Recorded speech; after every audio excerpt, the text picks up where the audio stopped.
Movie के start में हमें कुछ लोग दिखाए जाते हैं जो कि एक पजल को सॉल्व करते हैं। जैसे ही वो पजल को सॉल्व करते हैं उन्हें एक जगह का एड्रेस मिलता है। ये लोग मुख्तलिफ प्रोफेशन के लोग होते हैं। उनमें से एक बेन नामी लड़का होता है जो बाहर नहीं जाता, अकेला रहना पसंद करता है। उनमें एक लड़की होती है जिसका नाम जोई होता है। वो बहुत ज़हीन थी। जहाँ उनको रूम से निकलने पर $10,000 का इनाम मिलना था। अगले दिन वो सब लोग उस एड्रेस पर पहुँच जाते हैं जहाँ सबकी एक दूसरे से मुलाकात होती है जो इस पजल को सॉल्व करने में कामयाब हुए थे। सिक्योरिटी इंचार्ज उन सबके सेलफोन अपने पास रख लेता है। फिर रूम में सब एक दूसरे से मुलाकात करते और अपना अपना इंट्रोडक्शन करवाते हैं। फिर बेन स्मोकिंग करने के लिए बाहर जाने लगता है। जैसे ही वो दरवाजा खोलने के लिए डोर का हैंडल पकड़ता है तो हैंडल टूट जाता है जिसके नीचे एक लॉक होता है। बेन उनको बताता है कि डोर हैंडल टूट गया है। माइकल और बेन उसको ठीक करने की कोशिश करते हैं कि वहाँ एक लड़का डैनी बताता है कि गेम शुरू हो गई है और यही वो रूम है जिससे बाहर निकलना है। हैंडल के नीचे एक डायल जैसा लॉक होता है। फिर सब लोग उस लॉक को खोलने के लिए हिंट ढूंढते हैं जिससे वो दरवाजा खुल सके। फिर एक एक करके उन सबको क्लू मिलते हैं। फिर जोई उस डोर को अनलॉक करने की कोशिश करती है कि तभी छत पर लगे हीटर्स ऑन हो जाते हैं। फिर अमेंडा लॉक खोलने की कोशिश करती है। अमेंडा जोई को दूर रहने का कहती है। अमेंडा रूम में लगे एक बॉक्स के पास जाती है जिससे आवाज आ रही होती है जो मुसलसल उन लोगों को इंतजार करने का कहती है। तब बेन फायर एक्सटिंग्विशर को नीचे फेंकता है तो पिलर्स में लगे हीटर्स ऑन हो जाते हैं। तभी जोई को एक बॉक्स की मिलती है जिससे मुसलसल उन लोगों को आवाज आ रही थी। उस बॉक्स के अंदर एक टेप रिकॉर्डर था जिससे अनाउंसमेंट हो रही थी। फिर लैंडलाइन पर कॉल आती है। जैसे ही जैसन वो रिसीवर उठाता है तो उसे गेम के रूल्स के बारे में बताया जाता है। जैसे ही वो रिसीवर रखता है तो वहाँ लगे हीटर्स भी ऑन हो जाते हैं। हीट बढ़ते ही अमेंडा की बॉडी जलने लगती है कि अचानक जोई टेबल पर लगे हुए बटन प्रेस करती है तो टनल का दरवाजा खुलने लगता है। फिर वो लोग टेबल पर लगे हुए चारों बटन को प्रेस करते हैं और एक एक करके बाहर जाने लगते हैं। वो सब बड़े खुश नजर आते हैं। हीट ज्यादा होने की वजह से हर चीज मेल्ट होने लग जाती है।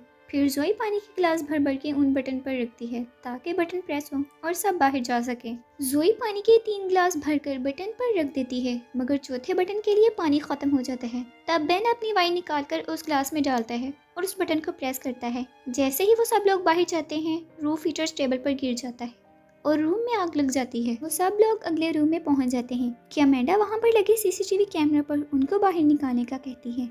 तभी जैसन को डोर पर एक लॉक मिलता है। जोई और बाकी लोग की तलाश करते हैं कि जैसन को एक की मिलती है और लॉक खुल जाता है। मगर डोर पर एक और लॉक लगा हुआ था जो इंग्लिश अल्फाबेट से अनलॉक होना था कि वहाँ बेन को दीवार पर लगे कुछ अल्फाबेट्स नजर आते हैं जिससे बेन अपने फ्लैशबैक में चला जाता है जहाँ वो अपने दोस्तों के साथ एक कार में होता है जहाँ पर वो लोग गाना गा रहे होते हैं। क्योंकि माइकल ने वहाँ दीवार पर देखा था कि बेन अपने दोस्तों के नाम की इनिशियल लेटर्स डायल करने का बोलता है जिससे वो डोर अनलॉक हो जाता है। अब बेन को समझ आ गया था कि हर रूम में किसी न किसी की कोई बात जुड़ी है। रूम से निकलकर वो एक बर्फ वाली जगह पर पहुंच जाते हैं जिसके साथ ही रूम का दरवाजा बंद हो जाता है। यहाँ लोग समझ रहे थे कि अब वो सब आजाद हो गए हैं। वहाँ का टेम्परेचर बहुत कम हो रहा था कि डैनी अचानक एक इनविजिबल ग्लास से टकराता है। साथ ही आइस क्रैकिंग शुरू हो जाती है। जैसे ही वो उस ग्लास को हाथ लगाता है वहाँ के एयर कूलर ऑन हो जाते हैं और ठंडक बढ़ जाती है। साथ ही सारे दरवाजे बंद हो जाते हैं। फिर अमेंडा को वहाँ मौजूद एक बोट में से जैकेट मिलती है। वो कहती है कि वो लोग हमें लड़वाना चाहते हैं। वो जोई को जैकेट पहनने के लिए देती है। सब लोग बारी बारी वो जैकेट पहनते हैं। जैसन को एक दरवाजा मिलता है जो कि लॉक होता है।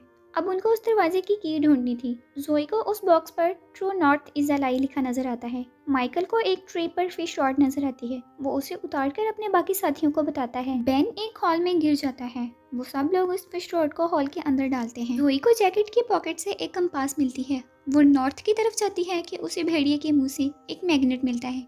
वो उसे फिशिंग रॉड के आगे लगाकर उस हॉल के अंदर डालते हैं तो उसके साथ एक आइस बॉक्स बाहर आ जाता है जिसके अंदर उस डोर को अनलॉक करने के लिए की थी। फिर सब लोग मिलकर उस बॉक्स को तोड़ने की कोशिश करते हैं। बेन से सीक्रेट लेटर मांगते हैं ताकि हीट से आइस मेल्ट हो सके। बेन वो लेटर फर्श पर फेंक देता है। डैनी वो लेटर उठाने के लिए जाता है तो आइस क्रैक हो जाती है और डैनी आइस के नीचे चला जाता है। सब लोग डैनी को बचाने की कोशिश करते हैं मगर नाकाम हो जाते हैं और डैनी मर जाता है। फिर सब बेन से लड़ते हैं कि ये सब कुछ तुमने जानबूझकर किया है। जैसन जैकेट उतारकर अमेंडा को दे देता है। फिर सब लोग उस आइस बॉक्स को अपने हाथों के टेम्परेचर से मेल्ट करने की कोशिश करते हैं। अमेंडा अब जैकेट माइकल को दे देती है। माइकल उस आइस बॉक्स को अपनी जैकेट में रख लेता है और आइस पिघल जाती है। जैसन वो की लेकर एक डोर को अनलॉक करने की कोशिश करता है कि तभी जोई को अचानक एक डोर नजर आता है। जैसे ही सब लोग उस डोर की तरफ जाते हैं आइस क्रैकिंग शुरू हो जाती है। फिर सब लोग अगले रूम में चले जाते हैं हाँ, जब लाइट्स ऑन होती हैं तो उन्हें पता चलता है कि वो लोग एक गेम क्लब में आ गए हैं। वहाँ उनको द 8 बॉल पोल रूम लिखा नज़र आता है। वहाँ की हर चीज़ उल्टी होती है। लैंडलाइन पर कॉल आती है। जैसे ही माइकल वो रिसीवर पकड़ता है उन्हें अजीब सी आवाज़ आती है। साथ ही म्यूजिक प्ले हो जाता है। जैसन को वहाँ एक डोर नजर आता है जिसका हैंडल नहीं होता। माइकल उस पूल की तरफ जाने लगता है तो रूम की थोड़ी सी छत नीचे गिर जाती है। बेन जल्दी से माइकल को बचा लेता है। सब लोग ये देखकर डर जाते हैं। वो लोग दीवार को पकड़कर खड़े हो जाते हैं। लैंडलाइन पर फिर कॉल आती है और दोबारा से म्यूजिक प्ले हो जाता है।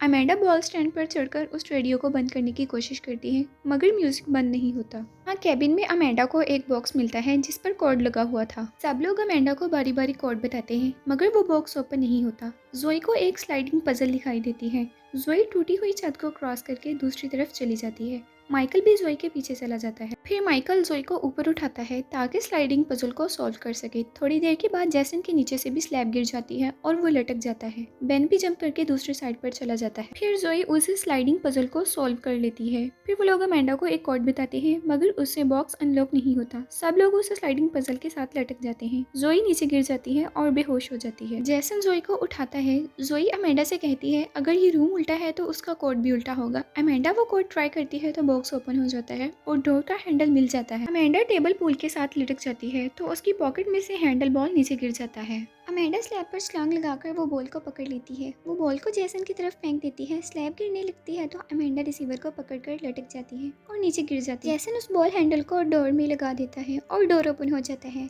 सब लोग जोई को अगले रूम में खींच कर ले जाते हैं। लाइट्स होने पर उनको वो रूम ऑपरेशन थिएटर जैसा लगता है।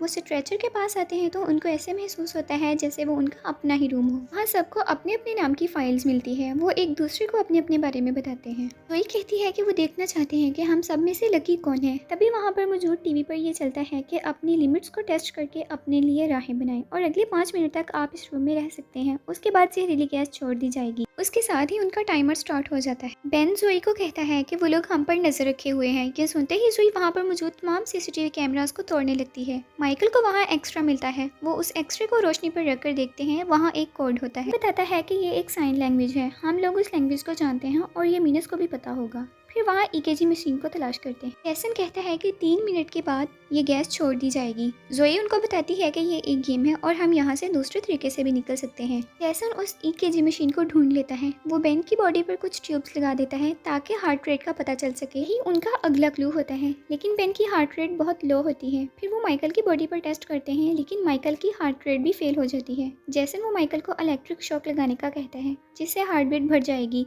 उनके पास सिर्फ 1.5 मिनट रह गया था। जैसे ही जैसन माइकल को शॉक लगाता है माइकल मर जाता है। जैसन अपने ऊपर टेस्ट करता है और अपनी हार्ट रेट को नॉर्मल रखता है जिससे अगले रूम का डोर खुल जाता है। बेन और जैसन उस रूम में चले जाते हैं लेकिन जोई जाने से इनकार कर देती है और रूम का दरवाजा बंद हो जाता है। बेन और जैसन एक ब्लैक एंड व्हाइट रूम में पहुंच जाते हैं। उस रूम में उससे जहरीली गैस का एक एंटीट्यूड मौजूद था जिससे सिर्फ एक ही की जान बच सकती थी। कमरे में एक लॉकर मौजूद था। दोनों उस लॉकर पर मौजूद हैंडल्स को घुमाते हैं जिस पर एसिड लगा हुआ था। एसिड की वजह से उनके हाथ पिघलने लगते हैं। वहाँ पर मौजूद हर चीज़ घूमने लगती है और बेन को वो एंटीडोट मिल जाता है जिसे उन्होंने अपने मसल्स में इंजेक्ट करना था। बेन जैसन को मारकर वो एंटीडोट खुद लगा लेता है।